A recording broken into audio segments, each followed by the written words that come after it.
watching this video, you're a part of the team.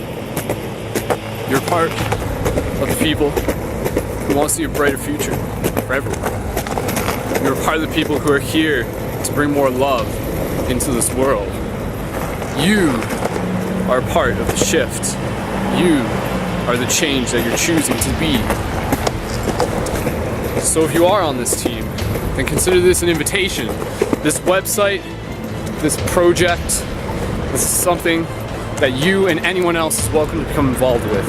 And what it is a global collective of communities, of paradigm shift communities all across the world, of people who are coming together and creating regular, consistent, physical space for conversation and personal growth, communal growth. The great thing is, we can start them anywhere. As for myself, right now I'm in London, Ontario, Canada, and I'm actually on my way to the meeting that we have every Friday. And it's great to have meetings on Fridays and get to hang out with your friends. So it's a wonderful thing to do, and we want more people to do it. And within these circles, we talk about really interesting stuff, important things, life-changing decisions, big questions, being able to mentor each other. So consider this a raw video.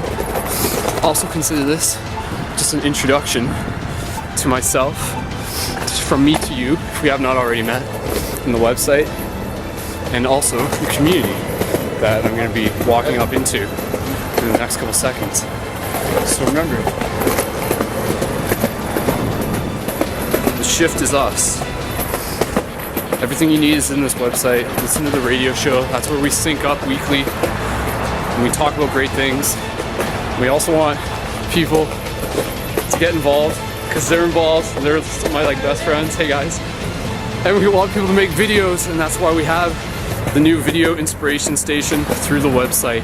So we want you to make videos like what I'm doing. Notice how this is raw. One take isn't that hard to edit once we put it online. Something anybody can do. Doesn't have to be perfect quality, just has to be of the heart. So okay, keeping this raw. Hey Nicole, how's it going? Hey, not too bad. Alright, let's jump inside. Perfect. So this is where we do our meetings for everybody in London. So 236 Dundas Street. And we're just gonna raw style inside Paradigm Shift London. ParadigmShiftCentral.com. Skull Babylon reporting from the future. Okay, alright, stealth mode.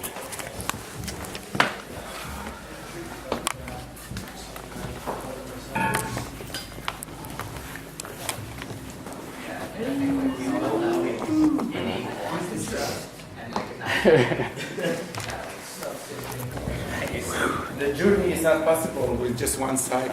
You know, it has to be a paradoxical.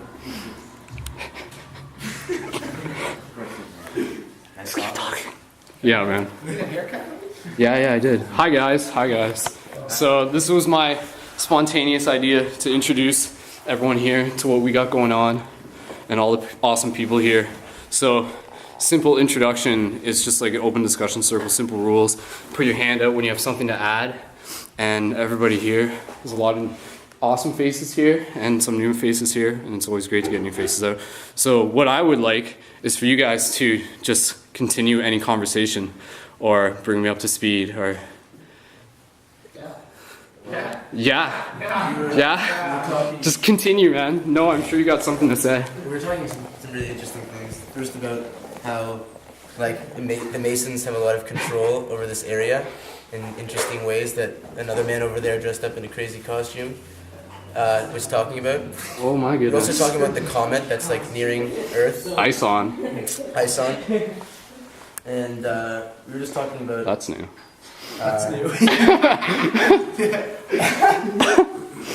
Right on. Yeah, and then we were also talking about how, at least for me, was that it's just not identifying so much with me as spiritual versus other people not, and that the common ground is the opening of my heart to others, and that my outer circle right around me is the greatest indication of how I'm doing on my spiritual path, because it's that's all of a reflection of my immediate surroundings, and I've put so much energy into that. So trying to be using my alchemy of my intelligence to create change. Yeah. Cool. Yeah. I like it. who else wants to share something on camera. I'm not going to do this forever. Just a couple more or whatever. Say hi to the internet, everyone. I'm in the contrast. She came in. She's like, "I'm gonna record today. Like, does anyone know?" You come sliding right in, dude. Gonzo journalist style. Okay, so anyways, for the people watching, just to give you an idea, this conversation circle is really just about practice. It's not about trying to be perfect. And then through that, we just get to practice sharing our experiences, our knowledge, and just keeping each other in some form of order, in some form of reflection upon one another, so that as we talk to each other, we're actually hearing more of who we are in return. So we're all mirrors upon other mirrors, infinitely reflecting light and awesomeness into the future. So, all right, okay, that's all for now. Okay, cool. So, all right. So obviously a big part of these meetings is the fact that not all of it's going to be filmed. You need that space off camera where just natural thoughts can flow without the pressure and presence of a camera. That sometimes does that, changes reality. But what we just did as a group, literally went around the circle and people gave suggestions on stuff that they're interested in learning more about or something that they're already studying. So we're going to share that list with you as an example of some of the awesome stuff that can be talked about within a paradigm shift discussion group as examples of, like, there's so much to learn within this reality, needless to say. So this is a list to share with you, and also just to give everybody else in this circle a reminder of what we literally just talked about. And then from there, the idea is to let the ideas continue to naturally flow around and bounce off. And I think you're starting to get the idea how this works. So within the circle, we went around and so these are the topics: the journey home, self-investigation, herbs and crystals, energy work, horses, and then I wrote psychic pets, like being psychic with your pets. That's something I'm interested in. Dreams, Reiki, magic, transmutation, alchemy, dream techniques, different types of dream techniques, the idea of life after death, energy healing again. So obviously multiple topics will come up a few times, and that's where we gauge our interest from, like where to guide the discussion. Brainwaves, externalizing energies or external energies entering us, such as like EMF, balance in general, the tree of life, symbolically and like metaphorically. Half and half, the idea of dimensions sort of being half and half, and we're kind of between the above and the below, so to speak. And that's where like things kind of meet. Community of connecting the dots. Community of dots, that's what we are. A bunch of ants. Being our fullest, book swap, that's a great idea, we're going to do that. Dream yoga, sound healing, pyramid power, molding a universal understanding, open discussion in general, law of attraction, dreams, lucid dreaming, psychedelics, psychedelic entheogens, illusion of separateness, relationship to the ego, archetypal psychology, alchemy, personal transformation, UFOs and ETs, connecting with ancestors, such as the idea of ancestors being in our DNA and then connecting through that within our dreams, which I think is a really awesome idea. Using mind and heart to create change, music, permeating the mainstream with ideas, sacred geometry, sound healing, 216, the proper A pitch, half of 432, vibrations, going back to like the stuff about a priest having to enter into a hall and answer and reply with a perfect A pitch, and that sort of being like an omen for all things well in the universe, so to speak. Ark of the Covenant, Tesla technology, a whole bunch of stuff, seed library, mixed martial arts, platonic solids, change of expression within our DNA. So that's an example of some of the things that may come up in your topics, in your discussion, and that's why we want you to create a paradigm shift community, and anybody can do it, and check all the website links, and you'll be doing it within the next couple weeks, and it's pretty easy to get started up. And once you get a routine, you should definitely do it on Fridays. Friday's a good day because Friday's a good day to hang out with all the awesome people afterwards, and it just like goes and comes really quick. So that's all for now. We're going to turn off the camera and we're going to talk about one of these discussion topics, and expect to see bits and pieces later on, but thanks for checking this out. Go do your part. I saw this really interesting pyramid style Egyptian documentary, and they had uncovered a network of caves that ran under the pyramids or whatever. But there was a second, the psychic lady who was speaking in the documentary, and she said there's like an actual dream architecture that was built under that place. And it's like if you are able to have a lucid dream or something, think about the pyramids and try and go underneath them, or like put yourself in that place, because you'll visit the actual Akashic records. About digging down into tunnels almost every night. Okay. Weird tunnels. Go into those tunnels and There's always something weird going on. okay. I'll post this documentary on the Paradigm Shift London webpage once I get it off my YouTube. It's really good because they What's show. it called? I can't remember. I'll get it off the YouTube though, and I'll post it on the London page. But Yeah. basically, they show a small map, and they're like, okay, so cave entrance here and here, and then like goes underneath the big pyramid, the Pyramid of Giza or whatever. But the psychic lady was like, yeah, that dream architecture was like actually over generations of like building something not unlike the pyramids here in physical reality. People would dream and build this place with their minds and their knowledge bases. They put it into an actual place so that it could be accessed later. And it was that in the ethereal realm, it's like things will just dissipate, right? Well, If you don't like, to do with tunnels and the big yeah, picture, if you don't keep like your consciousness on something, you know, it can just as easily dissipate like an idea or feeling.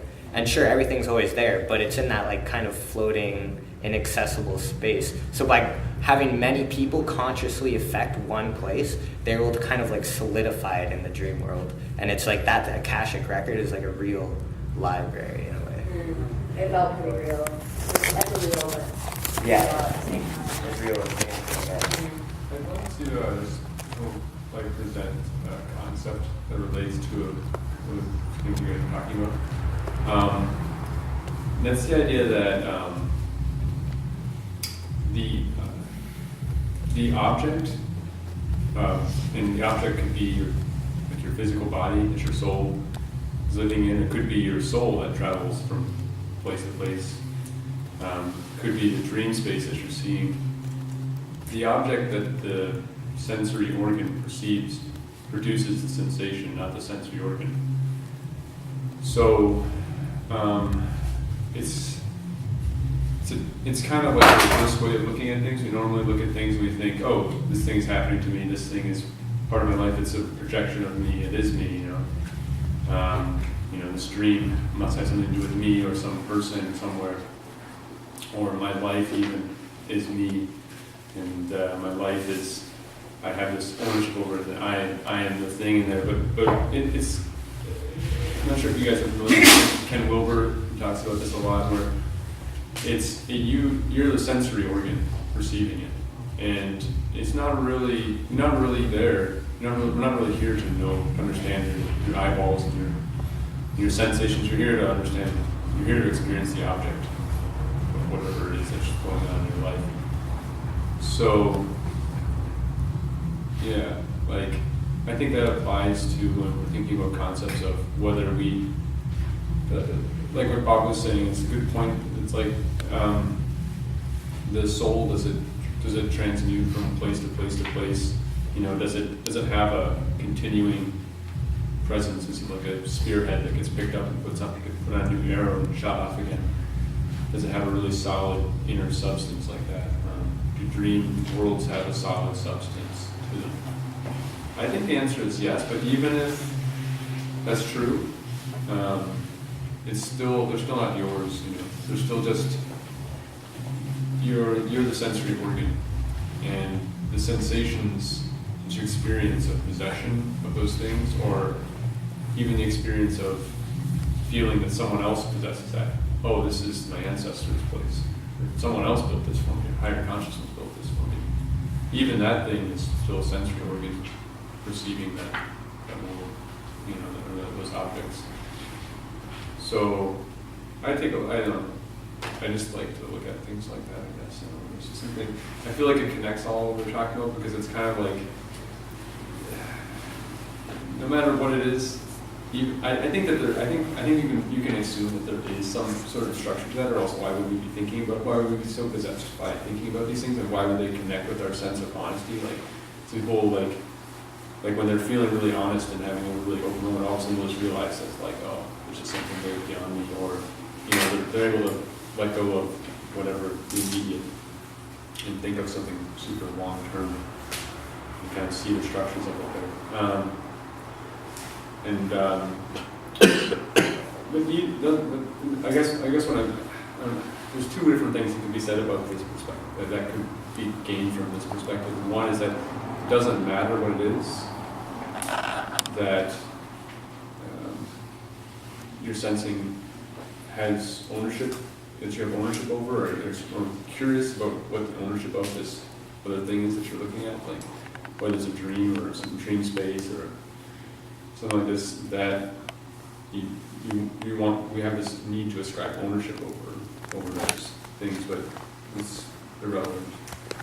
We're just here to kind of give them life, give them the sunshine of perception, and allow them to grow. You know? So, and if we die and we just kind of like re-merge with like the ocean, you know, what mattered is not that we were trying to figure out whether we were a water drop or what we were made out of, but what we were doing with all the little microbes, how well we took care of them, the things inside of our life that we were giving life to, and through our perception. You know, so, I like going back to that because the other benefit it has is it keeps you focused on whatever the task at hand is.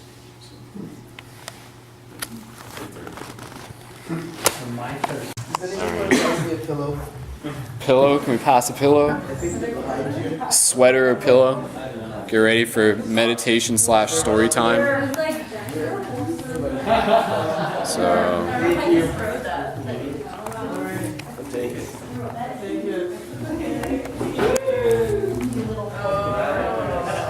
Well, as something different, what we're going to do here, with only 10 minutes left on my battery, our good friend Bob is going to tell us a story that was told to him years ago that helped him shift his paradigm. So everybody's just going to get comfortable, just focus on your own breath, kind of allow yourself to get relaxed as much as you can. And if we can transition our way into silence, slowly transitioning ourselves into the awareness of our breath. So if everybody hasn't already, just get any last wiggles that you need out. And then take that first deep inhale through the nose. Gentle exhale through the nose. Again, gentle inhale through the nose. Gentle exhale through the nose. So just continue to find a rhythm within your own breath.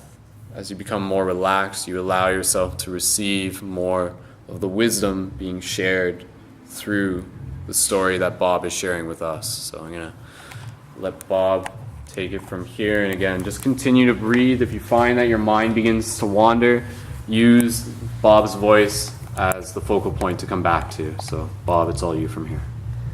Okay, I think this is just a story. It's not true.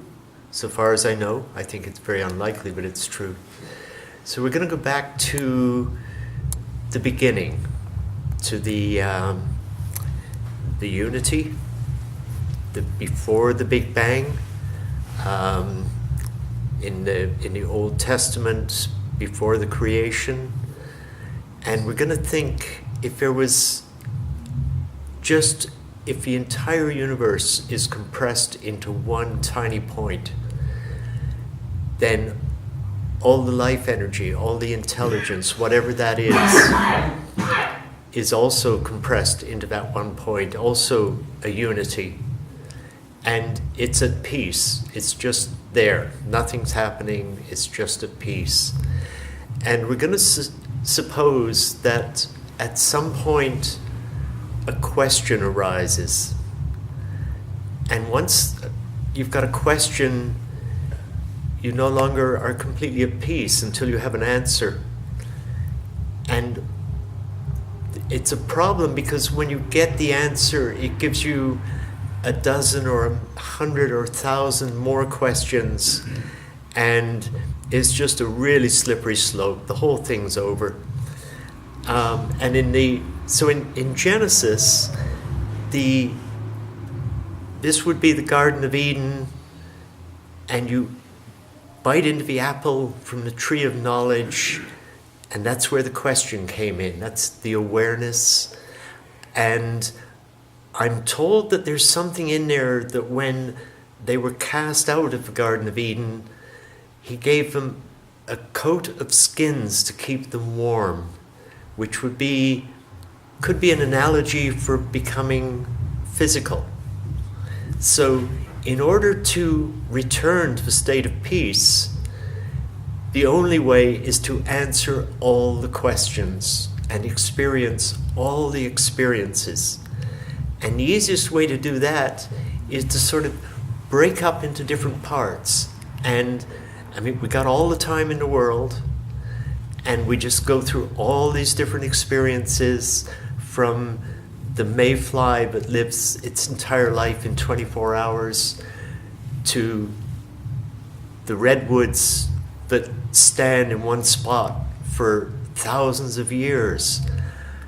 It's a different experience, and everything is retained. And if we divide up life into different forms or septs, my friend called them. So you have the animal sept and the mineral sept and the human sept, and there's all these different septs. And it's easiest to communicate with other parts in your own sept. But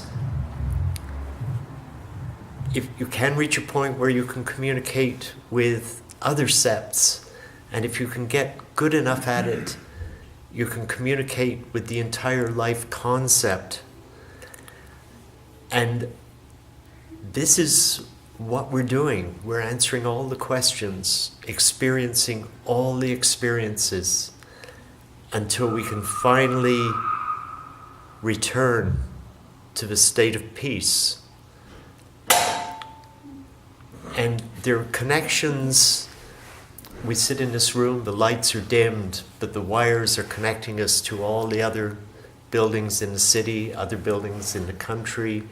The water taps connect us, and our thoughts connect us. And if the universe is a hologram, as some people are suggesting, then any one part of it contains all the information of everything up until now, maybe up until the end, which we don't really understand that part yet either. And all we really have to do is just go on experiencing. It's all cumulative. It all adds up. Are we running out of time? Yeah, about three more minutes, but we're good, I think. Yeah, continue. I don't know if I have 2 more minutes.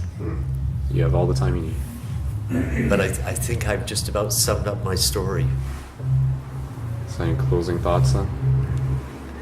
No, it's just at this point, when he told me this story, I realized that life could have meaning. Not that this story is necessarily true, probably isn't. But up until this story, I'd never heard one that I thought was for me believable or acceptable. The fact God wants you to do this, it just didn't work for me. Or, not for us to understand, doesn't work for me. And I could find no story that would give me hope of meaning. And this one did. 3 o'clock in the morning when we finished, I went and woke up another friend and said, "Hey, you got to hear this."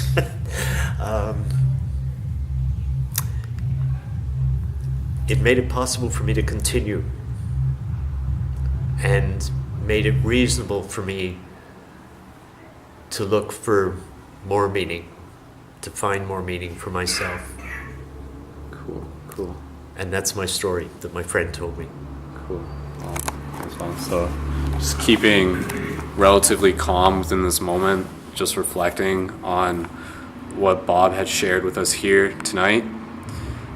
The idea, even to add a couple of my own words into it, that the truth as to why we're here lies between the question and the answer. So maybe just think about that as well. And indefinitely, all the experiences, all the trials and tribulations, they're here to help us see, experience, and be more of who we are. So take another deep breath and remember to be who you are in those moments with the connection of the breath. Beyond the past, beyond the future, the now is the one place, the only place that you can be right now. So be that experience, be a part of the collective momentum. Just take a few more moments here, take a couple more breaths.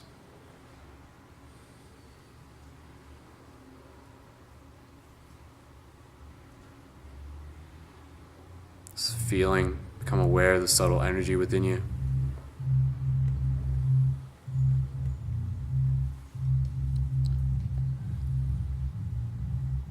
And just bring whatever inspiration you take from this story, from being here tonight, into your heart and with you throughout the rest of the night, throughout the rest of the day, through the interactions that we share with the other people that we meet. And just remembering that we are all one. So see yourself and others and act out of compassion. So slowly at your own pace, begin to bring awareness back to your physical body.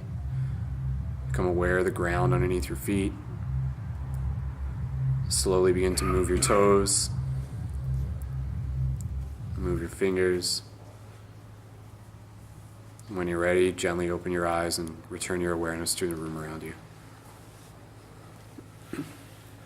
And just no rush, take a couple more minutes as you need to, and then we'll get up and we'll hang out and we'll talk. So to everybody here today and just to the camera itself, the infinity in me sees, honors, and respects the infinity within you. So to everyone here, once again, namaste. Namaste.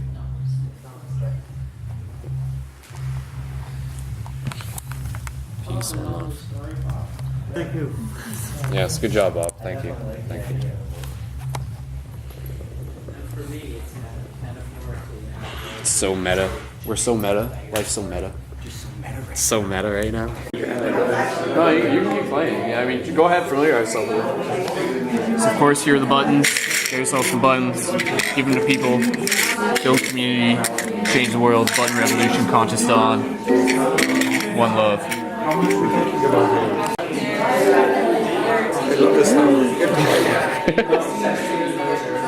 Can hear it. It's nice.